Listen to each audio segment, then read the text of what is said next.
Today, it's all about politics, but not your typical headlines. We're going deeper, looking at the strategies, the disinformation, even the tech that's changing the game. Yeah, it's really about, seeing the patterns, like what's really driving things beyond the surface. Exactly. And to get there, we've got a stack of news and expert threads to sift through. And honestly, there are some pretty wild connections in here. Yeah. Like what? Well, for starters, we've got a strategy that's, believe it or not, led both Democrats and Republicans to power. Like the same playbook. Oh, that's interesting. And then there's this, I guess you could call it a tactic. It's super simple, but really effective for calling out lies, like right in the middle of an interview. Ooh, I have to hear this one. Oh, you will. And then we're going to get a little, maybe sci-fi. We'll be talking about the rise of network states. Have you heard about this? Vaguely, yeah. But I'm definitely ready to go deeper on that. Yeah, me too. Buckle up. Okay, let's start with this political strategy thing. We've got this thread from David Pepper. He's former Democratic Party chair, so he knows a thing or two about this. And his argument is that both major parties, Democrats and Republicans, have used the same strategy to bounce back from, crushing defeats. Interesting. I mean, I know parties trying to learn from each other, but the same strategy, what is it?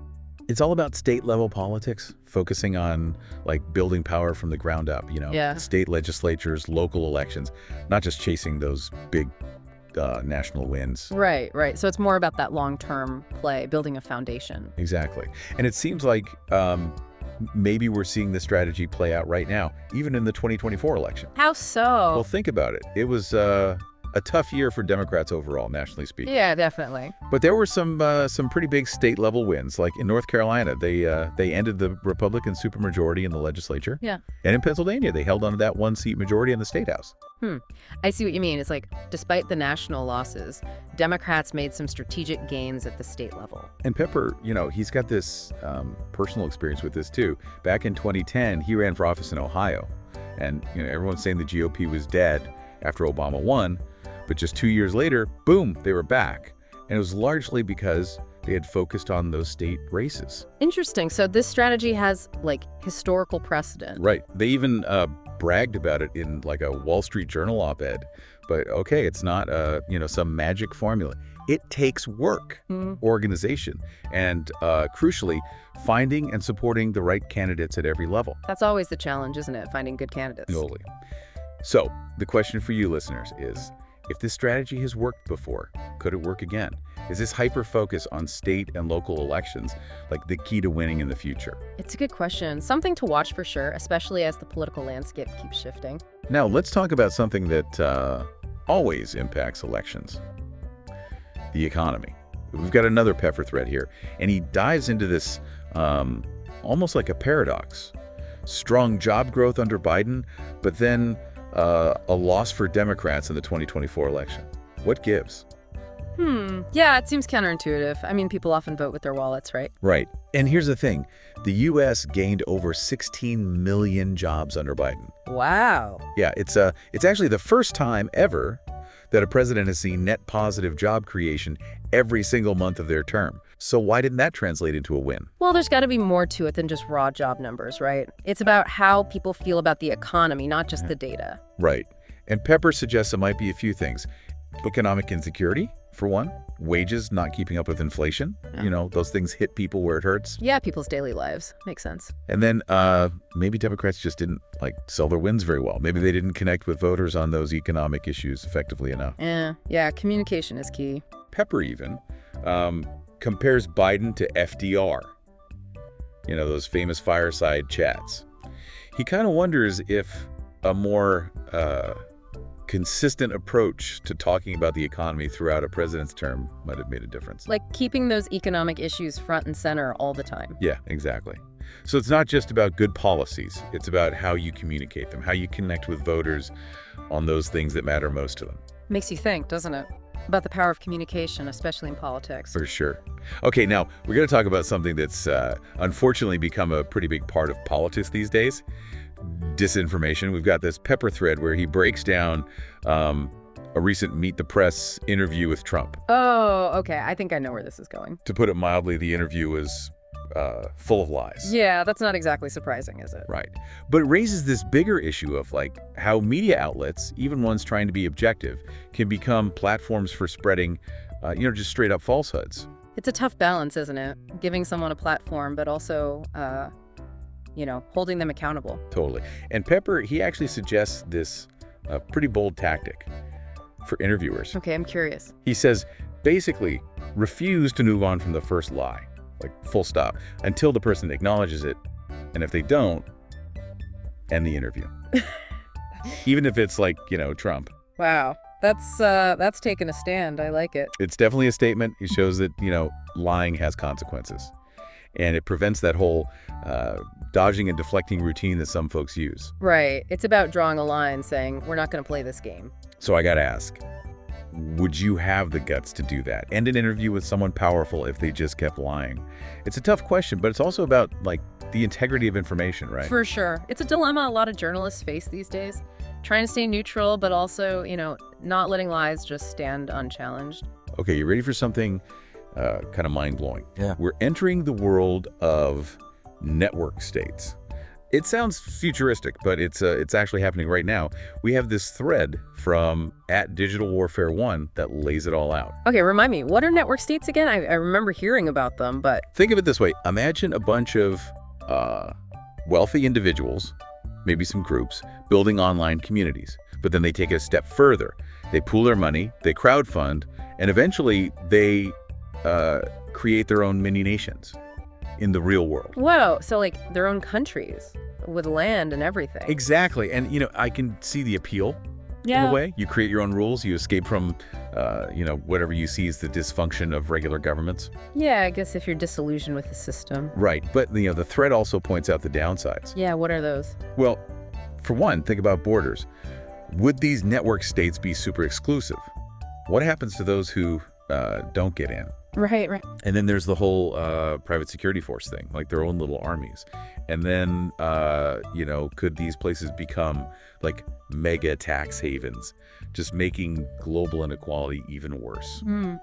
It does make you wonder if this is just gated communities on a massive scale, the wealthy seceding from the rest of us. Right. And then think about this. Could network states become breeding grounds for disinformation, echo chambers where, those ideas just get amplified? Oh, that's a scary thought. It is. And it ties back to those other themes we've been talking about, the way tech is reshaping politics and how these new structures, network states, could be used for, for less than good purposes. It's a lot to think about. Oh. A whole new way of organizing society with both, potential and peril. Now let's move on to the Trump administration and some concerning things about his nominees. We've got some interesting threads from David Pepper and Judd Liggum that shed some light on this. Okay, what are the concerns? Well, Pepper starts by talking about two of Trump's nominees who actually withdrew. One was a Florida sheriff nominated for the DEA. He stepped aside, saying it was, too much responsibility. And then Pete Hegseth, who was picked for defense secretary, he withdrew after allegations came out about, financial stuff, sexual impropriety, even personal misconduct. Oh, wow. That's a lot. And get this, there's this quote from the New York Times about Trump's attacks on Ron DeSantis. Remember him? He was being considered as a replacement for Hegseth. And the Times, they wrote, and this is a direct quote, "In a series of sexually charged attacks, Mr. Trump suggested, without a shred of proof, that Mr. DeSantis wore high heels, that he might be gay, and that perhaps he was a pedophile." Whoa. That's pretty disturbing. Yeah. It makes you wonder, what kind of vetting process was going on, and what does it say about the people being considered for these positions? Right. It raises some serious questions about the judgment involved. And Judd Liggum, he adds another layer to this whole thing. He brings up this $18 million payment from Justin Sun, a Chinese national who's facing fraud charges, to Trump through a crypto company, no less. And Liggum, he contrasts this with all the scrutiny that the Clinton Foundation got for foreign donations during the 2016 election. Yeah. Like a potential double standard there. Right. Makes you think about conflicts of interest and, the influence of foreign actors on the administration. Definitely worth considering. And Liggum, he also raises concerns about Kash Patel, Trump's pick for FBI director. Yeah. The thing is, Patel has zero, traditional law enforcement experience. Plus, he's been involved in some schemes targeting Trump's own supporters. Wait, what? That's weird. Yeah, it's a strange one. But think about it.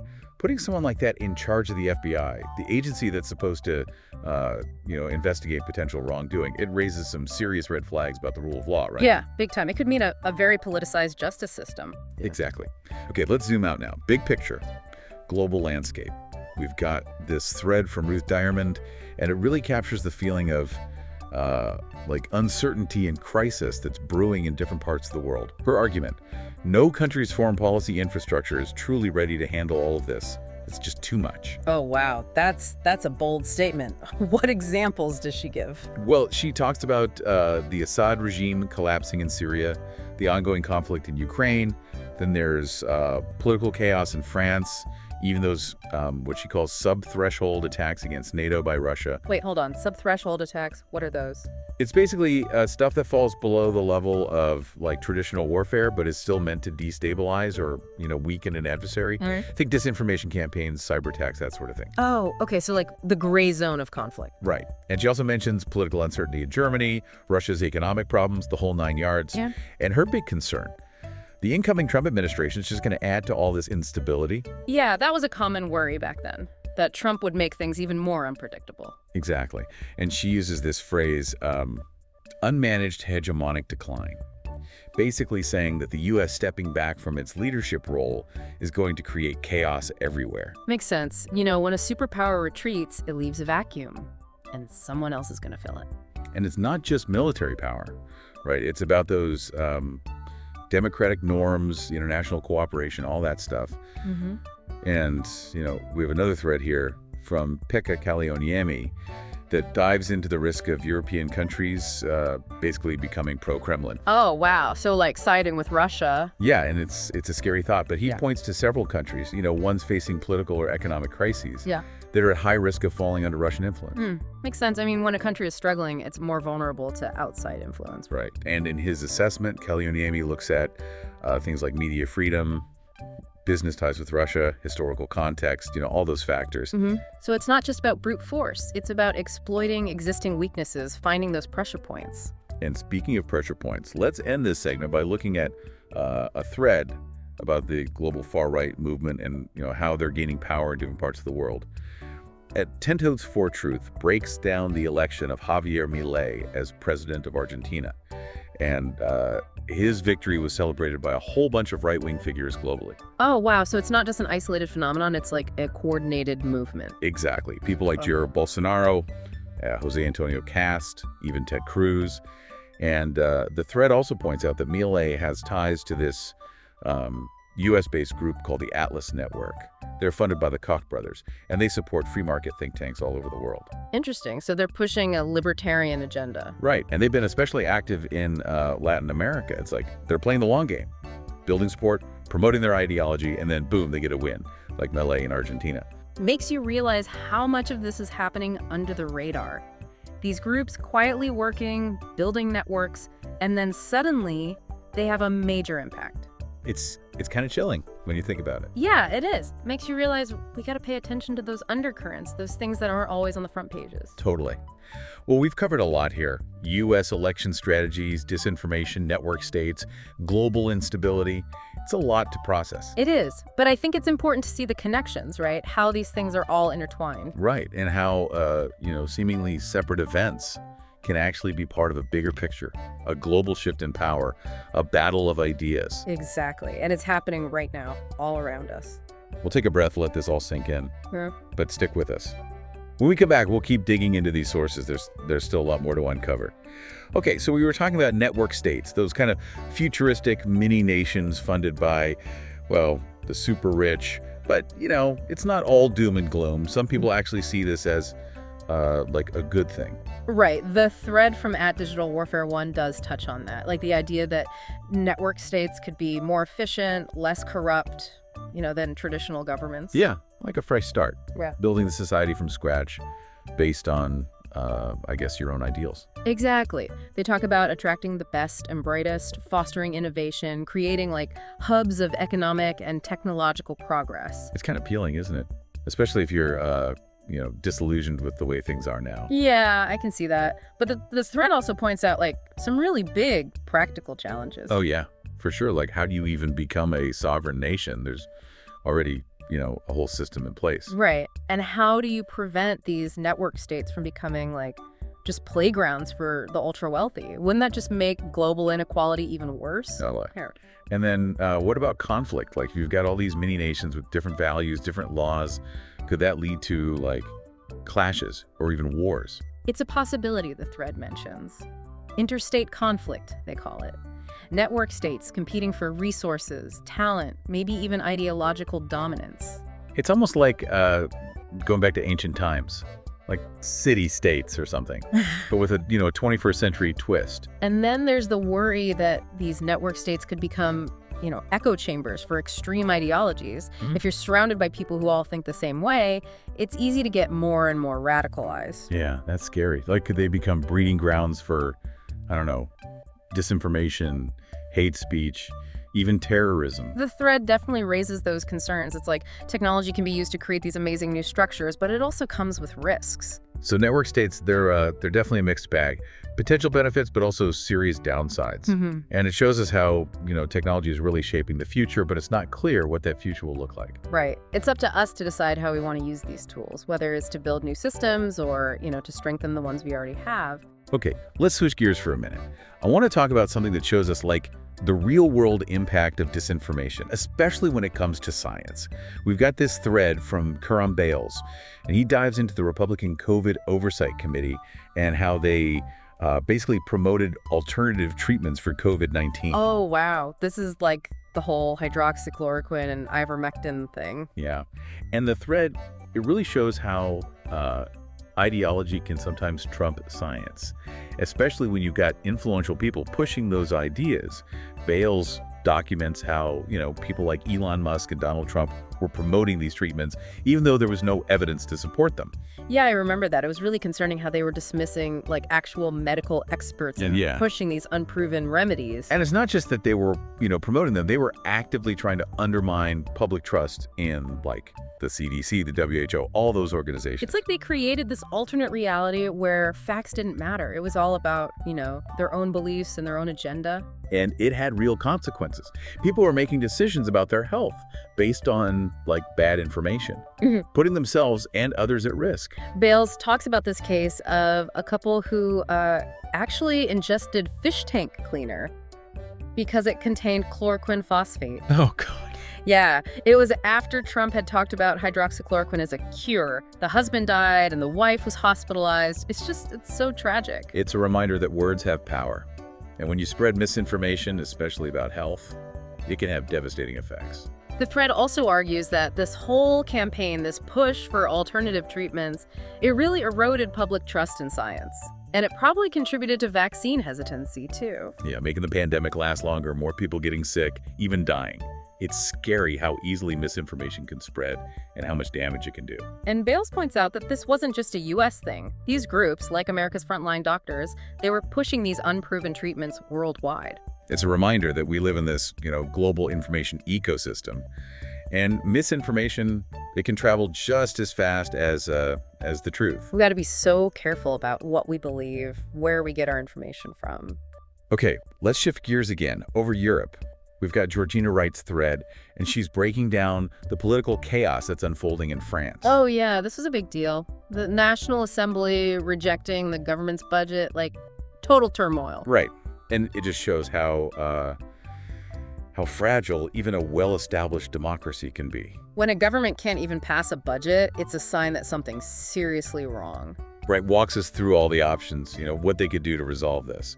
Appoint a new prime minister, invoke emergency powers, all that. It's like high-stakes political maneuvering. And it all happens against this backdrop of, the war in Ukraine, the economic fallout from the pandemic, and then that constant threat of Russian interference. Which brings us back to that Pekka Kallioniemi thread about European countries potentially siding with Russia. Right. And he specifically mentions Germany, Hungary, and Slovakia as being high risk. Yeah. Because of their, economic ties to Russia, historical connections, and maybe even a susceptibility to disinformation campaigns. It's a reminder that Russia's playing a very strategic game here, exploiting vulnerabilities, leveraging their influence. Now, it's not just about brute force, right? It's about shaping narratives, appealing to people who feel maybe disenfranchised or left behind. They're playing the long game, trying to undermine Western unity from within. And we've got a really chilling example of how Russia operates in this thread from John Scott Railton. He describes this case where the FSB, Russia's security service, detained a programmer. Oh, no. Yeah. They basically beat him up, demanded he inform on his contacts in Ukraine. It's a scary look into what happens when you live under an authoritarian regime. Where any dissent is brutally crushed. And get this. When the programmer was released, they found that his phone had been infected with spyware. So, even after he was free, they were still monitoring him. Wow. That's really disturbing. Yeah. Scott Railton, he investigated this case with Citizen Lab and this legal aid group called the First Department. And they basically say that this shows how far Russia will go to silence opposition and, gather intel. It's a reminder that the fight for freedom and democracy, it's often happening in the shadows. And the people who stand up to these regimes, they face incredible risks. Okay, let's come back to the U.S. for a minute. Another thread from John Scott Railton. And this one dives into data brokers. Those companies that collect and sell all that information about us. Yeah, I've heard about those.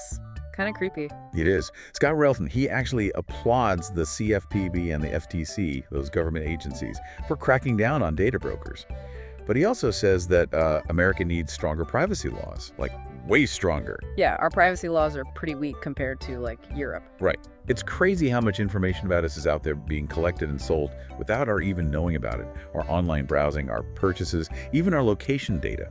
And it can be used for all sorts of things, right? Targeted advertising, sure, but also things like risk assessment, even predictive policing. Yeah, it's kind of like we're sleepwalking into a surveillance state, where everything we do is being tracked and analyzed. Scott Railton says that we don't have strong laws because of, lobbying by corporations, political influence, and just, people not really understanding how much data is being collected. It's a reminder that we have to be more aware of our digital footprint.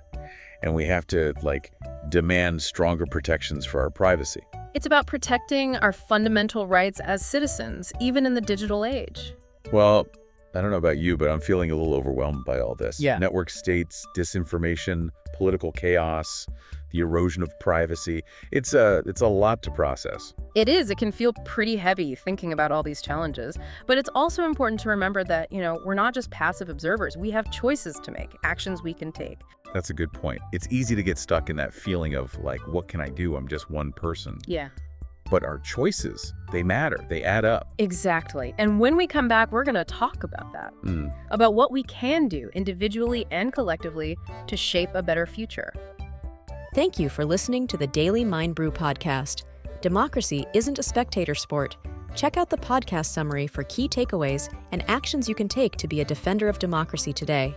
And now, back to the conversation. All right, let's wrap things up. We've really gone deep on this one. Political strategies, disinformation, network states, even, data brokers and privacy. It's a lot. Yeah, it really is. And some of it, pretty unsettling, to be honest. But I think what's important to remember is that we're not powerless. We can actually do something about this stuff. I think that's the key takeaway, right? The world's a mess, but we don't have to just sit back and let it happen. Exactly. And the first step, I think, is just being aware. You're already doing that by listening to this. You're learning about these issues. You're thinking critically. That's huge. Knowledge is power, right? But it's not enough to just know about these things. We have to figure out how to actually navigate this world, make good choices, and actually use what we know to make a difference. I think one of the most important things is to be really careful about the information we consume, especially online. There's so much out there, and it's not always easy to tell what's real and what's, fake news or propaganda. It's like a minefield out there. Clickbait headlines, fake accounts, algorithms feeding you exactly what they think you want to see. Right. So we got to be super critical thinkers. Ask ourselves, where's this information coming from? What's their bias? Are they showing me the whole picture? And are we challenging our own biases? Yeah. It's so easy to just hang out in our own little echo chambers, surrounded by people who agree with us all the time. Oh, yeah, for sure. We have to get out of those echo chambers, talk to people who see things differently, even if it's uncomfortable. It's not always fun, those conversations, but it's so important. That's how we build bridges, find some common ground. And hey, it's okay to change your mind too. Like, as we learn more, as we get different perspectives, our views can evolve. That's a good thing. So, okay, we've talked about being informed, thinking critically, all that. But what about actually taking action? What can we do? I think it starts with figuring out what you're passionate about.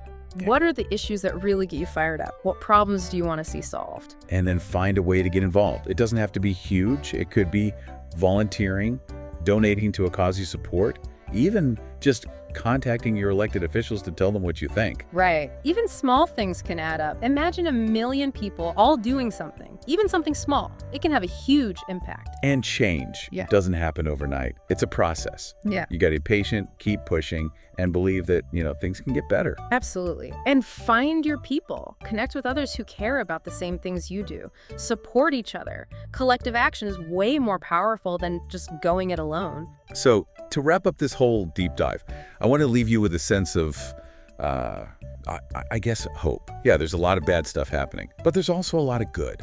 People are waking up, they're organizing, they're fighting for a better future. We have more power than we think. We just have to use it. Thanks for joining us on this journey. We hope you learned something that it got you thinking and maybe even inspired you to take action. Remember, knowledge is power. Use it wisely, use it for good, and go out there and make a difference. And that's a wrap on the deep dive. We'll catch you next time.